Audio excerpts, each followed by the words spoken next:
ஒரு ஒய்ஃபா, ஒரு ப்ரொடியூசரா நடிகை நயன்தாராவை ஆடியோ லான்ச் கூப்பிட்டு வரது என்னால் முடியாது. என்னால் அதை அஃபோர்டும் பண்ண முடியாது.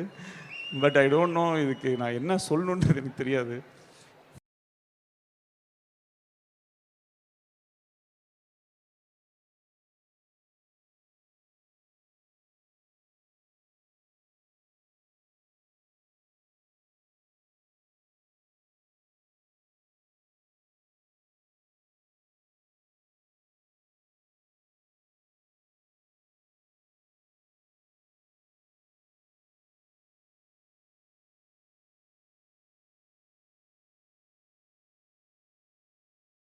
அந்த பணம் வந்து மூக்குத்தி அம்மன் படத்துக்கு வந்து வாங்கின அட்வான்ஸை வந்து போட்டு அந்த ஷூட்டிங் வந்து நடந்துச்சு. அந்த மாதிரி ஒரு ஒய்ஃப் அண்ட் ஒரு ஒரு சப்போர்ட். டேய் நானும் தான்டா. Okay, we all love you. ஒரு கல்யாண மண்டபத்தில் வந்து ஒரு கல்யாணம் ஆகிறதுக்கு முன்னாடி பொண்ணு தாலி கட்டுறதுக்கு முன்னாடி இப்போ எந்திரிச்சு போயிட்டாங்கன்னா அந்த பொண்ணுக்கு எப்படி கல்யாணம் ஆகிறது ரொம்ப கஷ்டமோ, அந்த மாதிரி ஒரு ஒரு பெரிய ஃபிலிம் நடக்கிறது நேரத்தில் நிற்கும் போது அதுலேருந்து அதை டேக் ஆஃப் ஆகி இன்னொருத்தவங்களை நம்ப வைக்கிறது ரொம்ப கஷ்டம். அப்போ என்ன ஆகிடும்னா நம்ம காதில் விழுறது எல்லாமே ஒரே விஷயந்தான் இருக்கும். ஏதாவது சின்னதாக பண்ணுங்கள், சிம்பிளாக பண்ணுங்கள், காம்பேக்டாக பண்ணுங்கள், ஈஸியாக பண்ணுங்கள், அப்படி இப்படின்னு சொல்லி ஏதோ சொல்லிகிட்டே இருப்பாங்க. ஏன்னா அதை அவங்க இன்டெரக்டாக என்ன சொல்கிறாங்கன்னா, இல்லை நீ நம்மளை வந்து ஒரு மொக்க பீஸாக வந்து பார்க்குறாங்க அப்படின்றது வந்து சொல்லாமல் சொல்லிக்கிட்டே இருப்பாங்க. இந்த ஸ்டேஜ் வந்து எனக்கு ரொம்ப ஒரு இம்பார்ட்டண்ட்டான ஸ்டேஜ். ஏன்னா நான் இந்த ஸ்டேஜ் ப்ளஸ் என் வாழ்க்கையில் இருக்கிற இப்போ நான் இருக்கிற ஸ்டேஜ், இந்த 2 ஸ்டேஜுக்குமே வர்றதுக்கு எனக்கு ரொம்ப நான் சொன்னால் நம்ப முடியாது. ஆனால் நான் கஷ்டப்பட்டு தான் வந்திருக்கேன். ஏன்னா கடவுள் வந்து எல்லாருக்குமே ஒரு நல்ல வாழ்க்கையை வந்து ஆசீர்வாதமாக கொடுப்பாங்க. நான் வந்து எப்பயுமே பல கோயில்களுக்கு நான் போயிட்டே இருப்பேன். எனக்கு வந்து இன்னும் நிறையா கொடுங்கன்னு கேட்குறதுக்காக நான் நிறையா கோயிலுக்கு போக மாட்டேன். எனக்கு ஆல்ரெடி கொடுத்துருக்க சந்தோஷங்களையும் எனக்கு கொடுத்துருக்க அவ்வளோ விஷயங்களையுமே நான் வந்து நன்றி சொல்கிறதுக்காக தான் நான் எப்பயுமே கோயிலுக்கு போயிட்டே இருப்பேன். மேபி அதனாலேயோ என்னவோ தெரியாது, என்னுடைய கஷ்டமான டைம்ஸில் கூட எனக்கு நல்ல சாப்பாடும், நல்ல வீடும், நல்ல குடும்பமும், நல்ல ஒரு மனைவியும், நல்ல குழந்தைங்களும், நல்ல நண்பர்களும், நல்ல ஏடிஸும், எனக்கு ஒரு நல்ல டீமும், இவங்க எல்லாருமே என்னுடைய எவ்வளோ ஒரு டஃப் சுச்சுவேஷனாக இருந்தாலும் இவங்க எல்லாருமே எனக்கு நம்பி இருந்திருக்காங்க. அதுக்கு வந்து நான் கடவுளுக்கு எப்பயுமே நான் நன்றி சொல்லிக்கிறேன். இவ்வளோ பெரிய ஸ்டேஜில் எனக்கு தனியாக நிற்கிறதுக்கு ஆக்சுவலாக நான் தனியாக நிற்கக்கூடாது. அண்ட் எனக்கு வந்து இப்போ ஒரு விஷயந்தான் ஞாபகம் வருது. நான் வந்து ஒரு ஒரு ஒரு மிகப்பெரிய படம் ஒன்று பண்ணுற மாதிரி என் லைஃப்பில் அப்படி ஒரு வாய்ப்பு எனக்கு அமைஞ்சு, ஒரு கல்யாண மண்டபத்தில் வந்து ஒரு கல்யாணம் ஆகிறதுக்கு முன்னாடி பொண்ணு தாலி கட்டுறதுக்கு முன்னாடி இப்போ எந்திரிச்சு போயிட்டாங்கன்னா அந்த பொண்ணுக்கு எப்படி கல்யாணம் ஆகிறது ரொம்ப கஷ்டமோ, அந்த மாதிரி ஒரு ஒரு பெரிய ஃபிலிம் நடக்கிறது நேரத்தில் நிற்கும் போது அதுலேருந்து அதை டேக் ஆஃப் ஆகி இன்னொருத்தவங்களை நம்ப வைக்கிறது ரொம்ப கஷ்டம். அப்போ என்ன ஆகிடும்னா நம்ம காதில் விழுறது எல்லாமே ஒரே விஷயந்தான் இருக்கும். ஏதாவது சின்னதாக பண்ணுங்கள், சிம்பிளாக பண்ணுங்கள், காம்பேக்டாக பண்ணுங்கள், ஈஸியாக பண்ணுங்கள், அப்படி இப்படின்னு சொல்லி ஏதோ சொல்லிகிட்டே இருப்பாங்க. ஏன்னா அதை அவங்க இன்டெரக்டாக என்ன சொல்கிறாங்கன்னா, இல்லை நீ நம்மளை வந்து ஒரு மொக்க பீஸாக வந்து பார்க்குறாங்க அப்படின்றது வந்து சொல்லாமல் சொல்லிக்கிட்டே இருப்பாங்க. பட் அந்த நேரத்தில் அது வந்து ஃபஸ்ட்டு டைம் நம்ம அந்த மாதிரி எக்ஸ்பீரியன்ஸ் பண்ணுறதா இருந்தால் அது வேறு. பட் அதை பல தடவை நம்ம எக்ஸ்பீரியன்ஸ் பண்ணியிருந்தோம்னா, ஏன்னா நம்மளை இதே மாதிரி பல தடவை வந்து இது வேஸ்ட்டு இது, ஏன்னா நானும் ரோடிதான் படமுமே வந்து அந்த படத்தை சென்சார் காப்பி எல்லாம் பார்த்ததுக்கப்புறமேல்ட்டு கூட யாருமே நல்லா இருக்குது, இப்போ சூப்பராக இருக்குலாம் சொல்லலை. எனக்கு வந்து ஒரே ஒரு கனெக்ஷன் தான், அது வந்து எனக்கும் அந்த தியேட்டருக்குள்ளே வர அந்த ஆடியன்ஸுக்கும் இருக்கிற அந்த ஒரே ஒரு கனெக்ஷனை நம்பி வாழ்கிறவன் தான் நான். அந்த நாள் வந்து ஏப்ரல் 10, அந்த நாளுக்காக நான் வெயிட் பண்ணிகிட்ருக்கேன். என்னுடைய மொத்த நம்பிக்கை, என் கதை மேலே நான் வச்சுருக்கிற மொத்த நம்பிக்கை, ஒவ்வொரு நாளும் அந்த ஷூட்டிங்க்கு நான் போகும்போது எந்த நம்பிக்கையில் போவோம், இந்த இடத்த வந்து மக்கள் ரசிப்பாங்க, என்ஜாய் பண்ணுவாங்க அப்படின்ற அந்த மொத்த நம்பிக்கையுமே அந்த 10ஆம் தேதியிலேருந்து நடக்கும் அப்படின்றது என்னுடைய belief. I want to call, எனக்கு சில பேரை வந்து ஸ்டேஜில் என் கூட இங்கே நின்னாங்கன்னா சந்தோஷப்படுவேன். முதல்ல வந்து மயில் வாகனம், என்னுடைய மயில் சார் வந்து யாருன்னா, ஆக்சுவலாக நான் முதல்ல நானும் லாடம்னு ஒரு படம் அசிஸ்டன்ட் டைரக்டராக ஒர்க் பண்ணேன். அந்த அந்த படத்தில் வந்து ஒர்க் பண்ணிட்டு இருக்கும்போது எனக்கு 150 ரூபா பேட்டா கொடுத்தாரு. அவர் தான் அதில் வந்து ப்ரொடக்ஷன் மேனேஜர். அப்போ 150 ருபீஸ் பேட்டா கொடுக்கும்போது வவுச்சரில் வந்து 115 போட்டிருந்தது, கையில் 100 ரூபா தான் கொடுத்தாரு.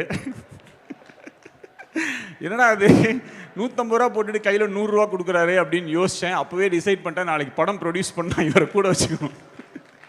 ஸோ அப்போ வந்து என்கிட்ட ஒரு ஹேபிட் இருக்குது, என் ஃபோனில் வந்து நான் சில பேரை வந்து ஒரு சில நேம்ஸாக சேவ் பண்ணி வைப்பேன். அது வந்து ஃப்யூச்சரில் வந்து அதே மாதிரி நடக்கும். அது வந்து என்னுடைய மேனிஃபெஸ்டேஷன், என்னுடைய பிலீஃப். சொன்னால் நம்ப முடியாது. அன்றைக்கி ஒரு என்கிட்ட கொடுக்கும்போது அவர் நம்பர் வந்து மயில் வாகனம் ப்ரொடியூசர்னு சேவ் பண்ணி வச்சுருந்தேன். இன்றைக்கி ரவுடி பிக்சர்ஸில் அவர் தான் ஆக்சுவலாக ப்ரொடியூசர். நாளைக்கு ஏதாவது கடன் ஆச்சுன்னா அவர் தான் கட்டணும். ஸோ மயில் சார், அப்புறம் குபேர் எனக்கு வந்து எனக்கு ஒரு சொந்த தம்பி இருந்திருந்தா கூட, ப்ளீஸ் மியூசிக் வேண்டாம் ப்ளீஸ் விட்டுருங்க. குபேர் எக்கோ அடிக்குது. குபேர் யா ப்ளீஸ் குயிக்காக முடிச்சிடுறேன். எனக்கு ஒரு சொந்த பிரதர் இருந்திருந்தா கூட என் ப்ரெஷர் தாங்காமல் நேரம் ஓடி இருப்பாங்க, இல்லைனா நான் சாப்பிட்ற ஃபுட்டில் சுகர் போட்டிருப்பாங்க. ஏன்னா இது வந்து ஈஸியாக இருந்தது கிடையாது. இந்த படம் எடுக்கிறதுக்கு வந்து இந்த இந்த புஸ்வானம் முடியட்டும். ஒரு படத்தில் இந்த விவேக் காமெடியில் வரும் இந்த மாதிரி, இது ஒருத்தம்போது தம் இருக்கான்னு கேட்க மாட்டாங்க, ஃபர்ஸ்ட் தீப்பெட்டி இருக்கா அப்படின்னும், அப்புறம் தம் இருக்கா அப்படி கேட்போம். அந்த மாதிரி தம் அடிக்க வெறும் வாய் மட்டும் எடுத்துகிட்டு வந்த மாதிரி இந்த படத்தை எடுக்கிறதுக்கு என்கிட்ட எதுவுமே இல்லை, வெறும் நம்பிக்கை மட்டும்தான் இருந்துச்சு. அதுக்கு ஏன்னா ஃபஸ்ட் இந்த படத்துக்கு பிளான் பண்ணேன். நான் முதல்ல இந்த படத்துக்கு பட்ஜெட் போடும்போது 150-200 கூட செலவாகும் அப்படி சொல்லிட்டு நான் இதெல்லாம் சொன்னால் பெரிய பட்ஜெட், உடனே ப்ரொடியூசர்ஸ்லாம் இப்படி அவர் பெரிய படம் பண்ணுவோம் அப்படின்ற ஆசையில் கடகடன்னு வேலை நடக்கும்னு நினச்சா அடுத்த வாட்டி அந்த இதே நடக்கலை. ஸோ இது வந்து காத்துவாக்கில் 2 காதல் படத்துக்கு முன்னாடியே நான் பண்ண வேண்டிய ஒரு படம். அப்போவே SK17 சொல்லி அனௌன்ஸ்மெண்ட் ஆன ஒரு படம் தான் அது. அப்போது இது நடக்காதுன்னே எனக்கு தெரியாது. ஆனால் அது நடக்கும் நான் இது பண்ணிட்டே இருந்தேன். அப்புறம் ஒரு நாள் எனக்கு புரிஞ்சிருச்சு இது நடக்காதுன்னு சொல்லிட்டு, அப்போ அதுலேருந்து நான் வெளில வந்துட்டு அதே அவங்க சொன்ன மாதிரி காம்பேக்டாக ஒன்று பண்ணுங்கள், சின்னதாக ஒன்று பண்ணுங்கள், நம்மளால் அவ்வளோதான் முடியும் அப்படின்ற மாதிரி ஒரு மைண்ட் செட்டில் நான் அந்த படத்தை நான் பண்ணி முடித்தேன். காத்துவாக்கில் 2 காதல். அதுக்கப்புறம் ஒரு நாள் நான் செஸ் ஒலிம்பியாடை வந்து டிரெக்ட் பண்ணுறதுக்கு ஒரு ஆப்பர்ச்சுனிட்டி கிடச்சிது. அந்த செஸ் ஒலிம்பியாடை நான் பண்ணும்போது ஒரு சின்ன விஷன், ஏன்னா நான் LIKல வந்து நான் இது வச்சுருந்தேன், அது என்ன இந்த நேப்பியர் பிரிட்ஜுக்கு வந்து பெயிண்ட் பண்ணலாம். ஏன்னா நெக்ஸ்ட் டே வந்து சீஃப் மினிஸ்டரும் AR ரஹ்மான் சாரும் சேர்ந்து ஒரு பாட்டில் டான்ஸ் பண்ணுறாங்க, அந்த சாங்கில் பெர்ஃபார்ம் பண்ண போகிறாங்கன்னு சொன்னோடனே இது எங்கே ஷூட் பண்ணலாம் அப்படின்னு நினைக்கும் போது நேப்பியர் பாலத்தில் வந்து இதை பண்ணால் நல்லாயிருக்கும் அப்படின்னு எனக்கு தோணுச்சு. அப்போது அந்த நேப்பியர் பாலத்தை வந்து பிளாக் அண்ட் ஒயிட்டில் வந்து பெயிண்ட் பண்ணலாம் அப்படின்றது என்னுடைய ராகினி, எங்கள் ரெனேசன்ஸ் இந்த டீம், அப்போ நாங்கள் வந்து அது யோசித்தோம். அப்போது அந்த இதை பார்க்கும்போது எனக்கு அன்றைக்கி அந்த நைட்டு வந்து அந்த shooting next day shooting night வந்து நேப்பியர் பிரிட்ஜ் ஃபுல்லாக பிளாக் அண்ட் ஒயிட் பண்ணும்போது எனக்கு திருப்பியும் அந்த LIKயோட ஒரு ஃபீல் எனக்கு இருந்துச்சு. பட் ஆனால் அப்போ ஆல்ரெடி நான் என்னோட நெக்ஸ்ட் ஃபிலிம் கமிட் ஆயிருந்தேன். சம்டைம்ஸ் நமக்கு சில இன்ட்யூஷன்ஸ் இருக்கும், இந்த ஃபிலிம் நடக்கும், எப்படியாவது இது நடக்குமோ, இது ஒரு நடக்க போதோ அப்படின்ற மாதிரி ஒரு தோணிகிட்டே இருந்துச்சு. பட் அது வேறு மாதிரி சுற்றி வேறு மாதிரி போய் அது கடைசியில் அன்றைக்கி ஒரு சின்ன ஹோப் இருந்தது இது நடந்துடும் அப்படி சொல்லிட்டு.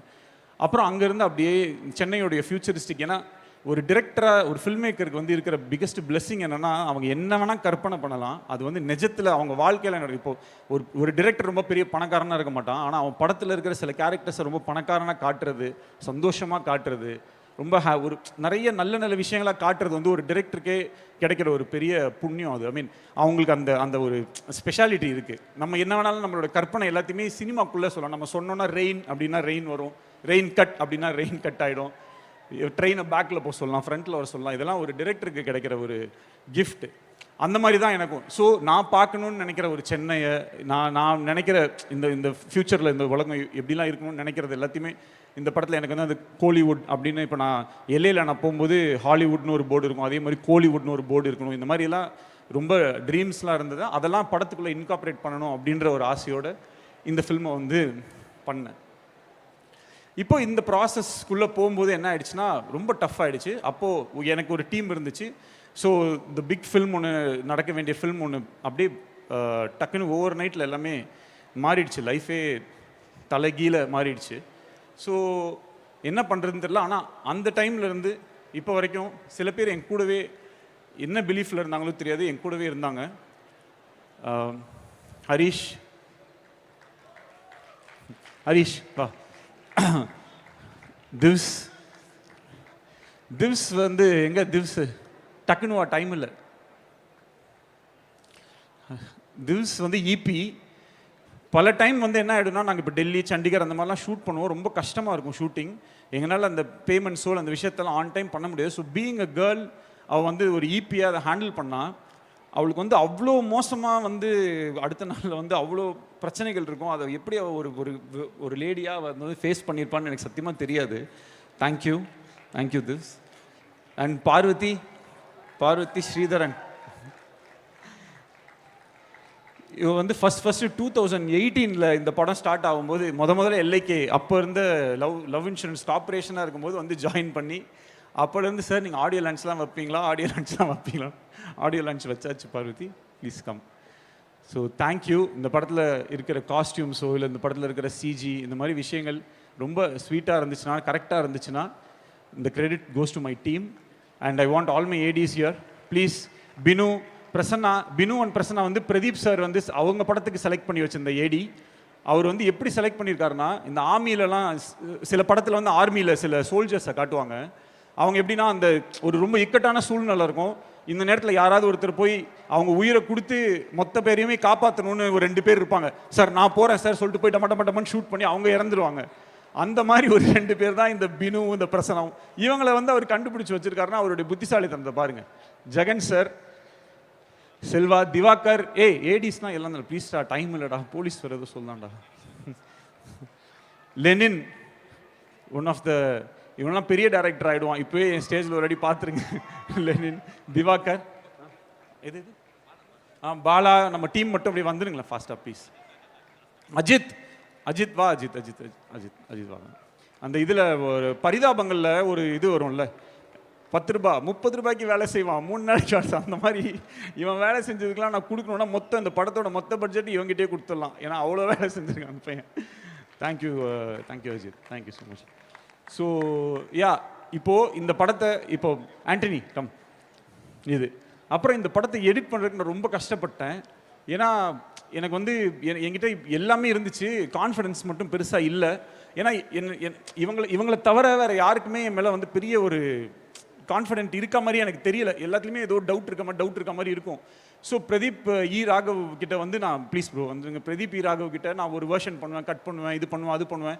கிட்டத்தட்ட வேர்ல்டு ரெக்கார்டு ஒரு எப்படியும் 100 வெர்ஷன்ஸ் பண்ணியிருப்போம். இப்போது ட்ரெய்லருக்கு எப்படியும் ஒரு 500 கட்டாது பண்ணியிருப்போம். அவ்வளோ இதை பண்ணி எனக்கு வந்து ஹெல்ப் பண்ணார். ஆக்சுவலாக ஒரு கோ டைரக்டர் மாதிரி அதில் இருக்கிற கதையில் இருக்கக்கூடிய நிறையா ஓட்டைகள் ஒரு இதில் எல்லாமே ரொம்ப I really enjoy working with as a human being. Also is a great friend to me. So இது எல்லாமே இவங்க எல்லாருமே சேர்ந்து இந்த ஃபில்மை வந்து நான் எடுக்கிறதுக்கு வந்து எனக்கு பயங்கரமாக ஹெல்ப் பண்ணிட்டாங்க. ஒரு நாள் பிரதீப் பிரதருக்கு வந்து நான் மெசேஜ் பண்ணேன், இந்த மாதிரி நான் உங்களை மீட் பண்ணணும் பிரதர், நான் கதை சொல்லணும் பிரதர்னு சொன்னேன். ஓகே அப்படின்னு சொன்னார். அப்போ போயிட்டு நான் சொல்லும்போது அவருக்கு வந்து ஸ்கிரிப்ட் ரொம்ப பிடிச்சிருந்துச்சு. அதுலேருந்து எண்ணி 2வது நாள் சொல்லிட்டாரு. அதுக்கப்புறம் ஓகே அப்படின்னு சொல்லிட்டு ஆரம்பிச்சிட்டோம். அப்போ ப்ரொடியூசர்ஸ் இந்த மாதிரி விஷயங்கள்லாம் செட் ஆகலை. அப்போது ஒரு பர்டிகுலர் ப்ரொடக்ஷனில் பேசியிருந்தோம். அங்கே வந்து பயங்கரமான பட்ஜெட், பெரிய பட்ஜெட் சொல்லி என்னடா டிலே ஆகிட்டே போகுது. ஏன்னா ஆல்ரெடி அந்த ஃபிலிம் வேறு நடக்கலை, என்னடா இது அப்படின்னு சொல்லி எனக்கு ரொம்ப கஷ்டமாயிடுச்சு.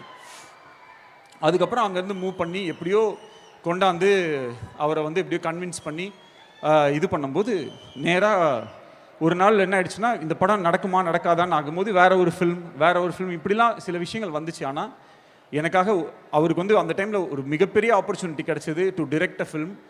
அவ்வளோ ஆப்பர்ச்சுனிட்டிஸ் கிடைச்சும் அவர் கொடுத்த அந்த ஒரு வேர்டுக்காகவும் எனக்காகவும் ரொம்ப இந்த ஒரு டஃப் சுச்சுவேஷனில் நீங்கள் நின்னதுக்காக life time I am grateful to you Pradeep and I love you. அதோடு நிறுத்தாமல் நீங்கள் இந்த படத்தில் நடித்த விதம், அதில் ஒரே ஒரு விஷயம் வந்து என்னென்னா, அந்த நம்ம டெல்லியில் நாங்கள் ஷூட் பண்ணிகிட்டு இருந்தோம், இன்டர்வல் சீக்வன்ஸ் எடுத்துகிட்டு இருக்கோம். ரொம்ப முக்கியமான சீக்வன்ஸ், பயங்கர எமோஷனல் சீக்வன்ஸ். அவர் படுத்து அழுது பயங்கரமாக நடிக்க வேண்டிய சீக்வன்ஸ். அந்த சீக்வன்ஸ் அந்த எடுத்துகிட்டு இருக்கும்போது எங்களுக்கு அங்கே சுற்றி வந்து என்னென்னா ஃபுல்லாக டெல்லி அவங்க ஆளுங்கெல்லாம் வந்து பயங்கரமாக அடுத்த ஆளுங்க வந்துட்டாங்க. அங்கே வேறு செட்டு போடுறதுக்கு வந்துட்டாங்க. அவங்கெல்லாம் கத்துறாங்க, சண்டை போடுறாங்க. அப்போ இந்த திவ்ஸ் இங்கே என் டீம் எல்லாம் போய் அங்கே சண்டை போட்டுட்டு இருக்காங்க. பயங்கரமாக ப்ளீஸ் சார்னு கெஞ்சுறாங்க. இவங்க காலெல்லாம் விழுறாங்க. அந்தளவுக்கு அங்கே ஒரு இது போயிட்டுருக்கு. இங்கே வந்து நான் கேமரா வச்சு நான் எடின்னு சொல்கிறேன். அங்கே இடத்துல வேறு எந்த ஆக்டராக இருந்தாலும் எனக்கு கொஞ்சம் இல்லை எனக்கு கான்சென்ட்ரேட் பண்ணணும், இல்லை இப்படி என்ன இப்படி இருக்குது அப்படி இருக்குன்னு சொல்லுவாங்க. ஆனால் அந்த சுச்சுவேஷனை பயங்கரமாக புரிஞ்சுக்கிட்டு அத்தனை டேக்ஸ் அவர் நடித்தார். அவர் திருப்பி அவர் பண்ணிகிட்டே இருந்தார். ப்ரோ பண்ணிடலாம் ப்ரோ. அந்த இடத்துல பிரதீப் வந்து நாட் ஜஸ்ட் அ ஹீரோ, அந்த இடத்துல ஒரு டிரெக்டராக என்னோட பெயினோ அந்த இடத்துக்கு நம்ம என்ன கஷ்டப்பட்டுருப்போன்றதை இது பண்ணி அவர் நடித்த விதம், அந்த சீக்வன்ஸ் நான் இப்போ வரைக்கும் நான் அந்த இன்டர்வல் சீக்வன்ஸை நான் வந்து பார்க்கும்போது எல்லாமே எவ்ரி டைம் எனக்கு ஞாபகம் வரதெல்லாம் இந்த மனுஷன் வந்து அந்த இப்படி ஒரு சுச்சுவேஷனில் இப்படி ஒரு நடிப்பை கொடுத்துருக்கானா, இவன் என்ன எப்படிப்பட்ட சுச்சுவேஷனில் வேணாலும் என்ன மாதிரி ஒரு நடிப்பு வேணாலும் கொடுக்க முடியும். He is a gifted, very very gifted, blessed and a highly talented writer, director and an actor. He is the best. எனக்கு தெரிஞ்சு நிறையா ஹெல்ப் எடுத்திருக்கேன் நான் பிரதீப் கிட்ட இருந்து. நான் நிறைய லேர்ன் பண்ணியிருக்கேன், என்னை நிறைய ரிஃபைன் பண்ணியிருக்கேன். எனக்குன்னு ஒரு நான் ஒரு ஜோனில் இருப்பேன். பல்ஸில் வந்து பிரதீப் இஸ் இன் பல்ஸ். நான் மேபி கொஞ்சம் அங்கங்கே எனக்கு கொஞ்சம் சில விஷயங்கள் நான் வந்து எக்ஸ்பெரிமெண்டல், இந்த மோர் ஆஃப் இது வரலையா அப்போ இது நம்ம பண்ணுவோம் அப்படின்ற ஒரு ஏரியாக்குள்ளே நான் போயிடுவேன். ஸோ இதெல்லாம் வச்சு ஓவராலாக இந்த படத்தை அவர் வச்சு எடுத்தது மிகப்பெரிய சந்தோஷம். அண்ட் அனி சார், அனிருத், அனி ப்ரோ, எனக்கு என்ன ஒரே ஒரு விஷயம்னா, நான் எப்போ ஏதாவது எமோஷ்னலாக பேசிடுவேன், ஏதாவது பேசிடுவேன்றதுலேயே அவர் பயந்து நான் எப்போ காம்ப்ளிமெண்ட் கொடுத்தாலுமே அதை அவர் எடுத்துக்க மாட்டார். பட் அவர் அப்படி இருந்தாலும் நான் அதை வந்து பெருசாக கண்டுக்க மாட்டேன். நான் சொல்கிறத சொல்லிடுவேன். ஒரு வாட்டி நானும் ரவுடிதானோட என்ஆர்டி இஷ்யூ இது எனக்கு வந்து பாண்டிச்சேரியில் இந்த படம் எடுக்கணுன்றது என்னுடைய ஆசை. ஆனால் அன்றைக்கி டேட்டில் பாண்டிச்சேரிக்கு போய் ஒரு 4-5 நாள் ஸ்பெண்ட் பண்ணுறது கூட என்கிட்ட வந்து காசு இல்லை. அப்போ அன்னிக்கிட்ட தான் நான் சொன்னேன், தலை நான் வந்து இந்த மாதிரி பாண்டி போகிறேன், போயிட்டு இந்த கதையை மட்டும் நான் ப்ரிப்பேர் பண்ணிவிட்டு வந்துடுறேன் அப்படின்னு நான் சொன்னேன்.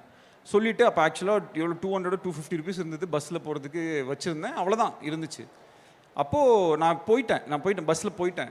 அப்போது எனக்கு வந்து ஒரே மெசேஜ் மட்டும் அனுப்புகிறாரு, இந்த மாதிரி Vicky inside your bag 50K I have kept அப்படின்னு சொல்லி அனுப்பிச்சாரு. அன்னி உங்களுக்கு ஞாபகம் இருக்காங்க சார்? அன்றைக்கி வந்து 50,000 ரூபாய் பணத்தை எனக்கே தெரியாமல் என் பேக்கில் வந்து வச்சுட்டாரு. அப்போது அந்த பஸ்ஸு எல்லாம் போயிட்டு இருக்கும்போது அந்த பஸ்ஸு கம்பி ஃபுல்லாக வந்து என் டிஎஸ் இருந்துச்சு. என்னால் அந்த மொமெண்ட்டை லைஃப்பில் மறக்க முடியாது. அவரோட மியூசிக் மட்டும் கிடையாது, எனக்கு அனி ஆஸ் அ பர்சன் வந்து எனக்கு ஒரு பெரிய கிஃப்ட். அதுக்கப்புறம் அந்த work music, I am so fortunate. எவ்வளோ டிரெக்டர்ஸ், எவ்வளோ ஹீரோஸ் அவரோட வந்து ஒர்க் பண்ணணுன்றது அவங்களுடைய ட்ரீமாக இருக்கும்போது, ஆனால் எனக்கு வந்து அந்த ஆப்பர்ச்சுனிட்டி எவ்ரி டைம் வந்து கிடைக்குது அப்படின்றது எனக்கு ஒரு பெரிய சந்தோஷம். தேங்க்யூ அனி, thank you for this. So yeah,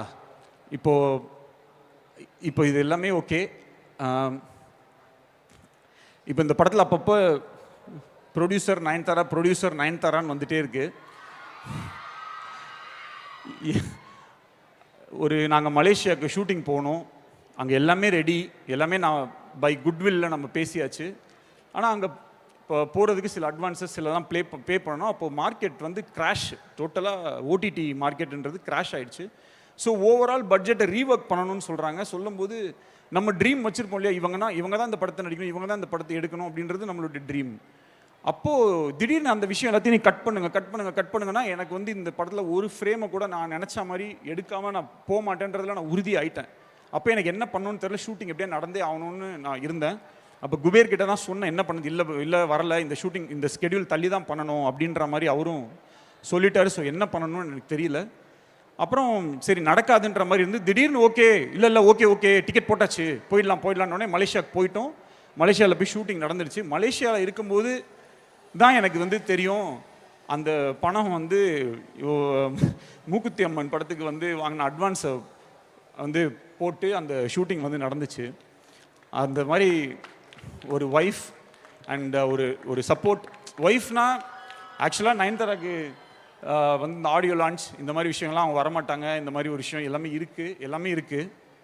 but இந்த ஆடியோ லான்ச்சை வந்து இங்கே உட்காந்து 2 நாளைக்கு முன்னாடி இங்கே வந்து கண்டக்ட்லாம் பண்ணி எல்லாமே பண்ணி இந்த அளவுக்கு இதை வந்து செட் பண்ணி இப்போ வந்து ஏதோ எங்கே உட்காந்துட்டு இருக்காங்கன்னு தெரில. ஆக்சுவலாக ஏதோ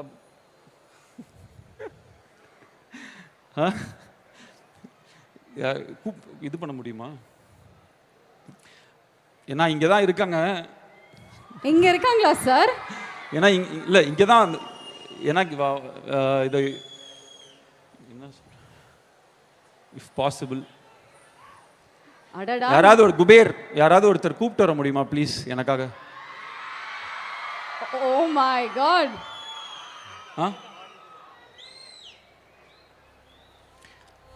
ஒரு ஒய்ஃபா, ஒரு ப்ரொடியூசராக நடிகை நயன்தாராவை ஆடியோ லான்ச் கூப்பிட்டு வரது என்னால் முடியாது, என்னால் அதை அஃபோர்டும் பண்ண முடியாது. பட் ஐ டோன்ட் நோ இதுக்கு நான் என்ன சொல்லணுன்றது எனக்கு தெரியாது. இல்லை சார் எங்களுக்கே படபடன்னு இருக்கு சார். நோ இல்லை, எஸ்கேப் ஆகிருக்காங்களான்னு தெரில. சம்டைம்ஸ் ஸ்டார்ட் ஆனதுக்கப்புறம் கிளம்பி ஏதாவது ஒன்று பண்ணுவா. இதுக்கு என்ன பண்ண போகிறாங்கன்னு தெரில.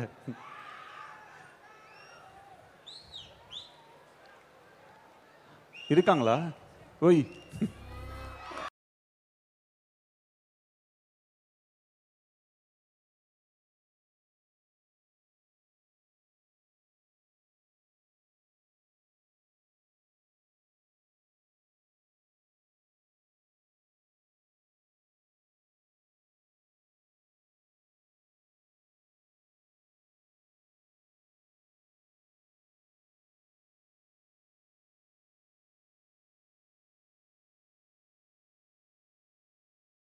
தேங்க்யூ மேம் ஒரு வணக்கமாக சொல்லுங்க மேம். சார் சொன்ன மாதிரி ஒரு ப்ரொடியூசராவோ ஒரு நடிகையாவோ இங்க வரல, அவருடைய மனைவியா சப்போர்ட் பண்றதுக்காக நம்மளுடைய lady super star Nayanthara ma'am இன்னைக்கு இங்க வந்திருக்காங்க. Thank you thank you ma'am, thank you. டேய் நானும் தான்டா. Okay, we all love you. இந்த படம் டேக் ஆஃபே ஆகிருக்காது. அன்றைக்கி வந்து லலித் சார் வந்து இந்த படத்தை ஆரம்பித்து வைக்கலைன்னா இந்த படம் நடந்திருக்காது. அப்படியே டிசம்பர் மாதம் நான் ஷூட்டிங் பண்ணேன், ஃபெப்ரவரி மாதம் டிராகன் படம் ஷூட்டிங் நடந்துச்சு. அப்படியே அந்த டிசம்பரில் மட்டும் இந்த ஷூட்டிங் நடக்கலைன்னா கன்ஃபார்மாக அந்த ஃபிலிம் நடந்திருக்காது. இப்போ வரைக்கும் நான் சும்மா தான் இருந்திருப்பேன். அன்றைக்கி வந்து அந்த சார் எக்ஸ்ட்ரீம்லி சாரி.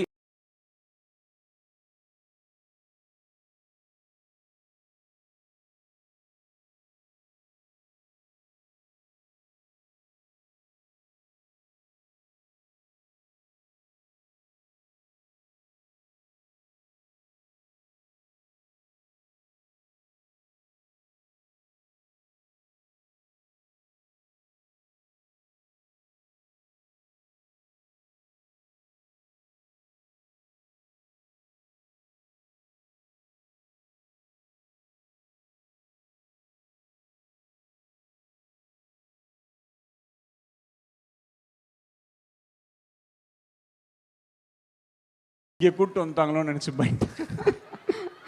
தேங்க்யூ. என்ன சொல்கிறேன்னா, அன்றைக்கி மட்டும் லலித் சார் இந்த படத்தை ஸ்டார்ட் பண்ணல, இந்த படத்தை ஆரம்பித்து வைக்கல அப்படின்னா அவருக்குமே ரொம்ப கஷ்டம்தான். இந்த ஃபில்மை வந்து இந்த அளவுக்கு எடுத்துகிட்டு வந்து ரொம்ப கஷ்டம். ஆனாலும் இன்றைக்கி இந்த படம் ரிலீஸ் ஆகுது, நல்ல விதமாக ரிலீஸ் ஆகுதுன்னா அவருக்கு வந்து என்றைக்குமே நான் வந்து நன்றி கடன் பட்டிருக்கேன். Thank you Lalith sir. Ravivarman sir, Muthuraj sir, எனக்காக நீங்கள் எல்லாமே, எனக்கு ஆக்சுவலாக இன்றைக்கி சவுண்டே கேட்கல, சாரி லேட் ஆகிடுச்சு. ஆனால் எனக்காக ஒரே ஒரு விஷயம் மட்டும் பண்ணுங்கள். நான் Ravivarman sir and Muthuraj sir, இவங்க 2 பேரும் வந்து இந்த இண்டஸ்ட்ரியோட ஒரு பொக்கிஷம் மாதிரி. அவங்களுக்காக ஒரே ஒரு வாட்டி நீங்கள் எல்லாருமே கிளாப் பண்ணிங்கன்னா நான் ரொம்ப சந்தோஷப்படுவேன். முத்துராஜ் சார்லாம் அமெரிக்காவில் இருந்திருந்தாருன்னா இன்றைக்கி ஒரு 4-5 ஆஸ்கார் அவார்டை வாங்கி வீட்டில் வச்சுருந்துருப்பார். ரவி சார் வந்து ஆல்ரெடி ஆஸ்கார் ஜூரியில் இருக்கார். அவர்லாம் வந்து ஹாலிவுட்டில் ஒர்க் பண்ணியிருந்தாருன்னா அவரும் ஒரு 10 ஆஸ்கார் அவார்டை வாங்கி வச்சுருப்பார். இவங்க 2 பேரும் இல்லைன்னா இந்த ஃபிலிமில் இருக்கிற ஒரு ஃப்ரேமை கூட எனக்கு எப்படி எடுக்கணும்னு சத்தியமாக தெரியாது. எனக்கு தெரிஞ்சதெல்லாம் சொல்ல மட்டும்தான் தெரியும். இது மாதிரி அப்படின்னு எனக்கு சொல்ல மட்டும்தான் தெரியும். அதை மட்டும்தான் நான் சொன்னேன். அதை இந்த 2 ஜீனியஸ் லெஜண்ட்ஸுமே வந்து சேர்ந்து எடுத்துட்டாங்க. ரவி சார் வந்து அங்கே 5th ரீல் 6th ரீலோட டிஐயை கரெக்ட் பண்ணிகிட்டு இருக்காரு. அவருடைய ஒர்க்கில் ஒரு ஃபோக்கஸ்டாக இருக்கனால அவரால் இன்றைக்கி வர முடியல. பட் அவர் இல்லைனாலும் அவருக்கு வந்து மிகப்பெரிய நன்றி, ரொம்ப தேங்க்ஸ். அவரோட ஒர்க் பண்ணது வந்து என் ஒரு life time memory and experience. அவரோட ஷூட்டிங் ஆட் ஷூட்டிங் பண்ணும்போது நான் போய் பார்ப்பேன், இந்த மனுஷன் எப்படி வந்து பண்ணுறாருன்னு சொல்லிட்டு I really want to learn and I really learned a lot. And லைஃப்பில் இந்த மாதிரி ஒரு விஷுவல், இந்த மாதிரி ஒரு கிராண்டியர் வச்சு எனக்கு ஒரு ஃபிலிம் பண்ணணும், இந்த மாதிரி